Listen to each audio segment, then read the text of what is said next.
পুজো চলে গেছে, আর তারপরে সকালবেলাটা সেই আবার আগের রুটিনে ফিরে আসা।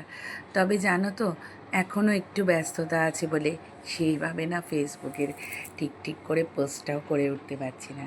সকালবেলা আমি একটু নিজের সাথে সময় কাটাই, আমার না ভীষণ ভালো লাগে। রান্না বান্না কাজকর্ম এগুলো তো থাকেই প্রতিদিন, তবে তার মাঝখানেও সবাই যখন চলে যায় তখন আমি এক কাপ চা নিয়ে ব্যালকনিতে দাঁড়াই।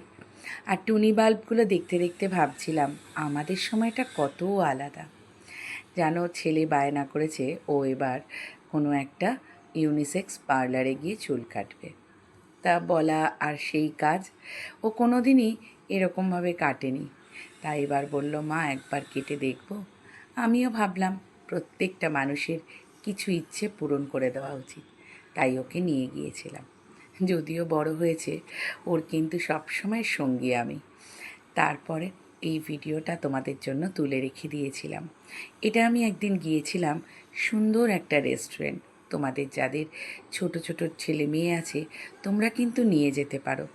এটা একটা জঙ্গল সাফারি রেস্টুরেন্ট। অরিজিনাল না হলেও কিন্তু তোমার ঢুকে মনে হবে একদম অরিজিনাল ভাইবস। বাঘ, সিংহ, চিতা, তারপরে মোংলি সব আছে। তাদের সাউন্ড, ঝর্ণা একবার গিয়ে দেখতে পারো।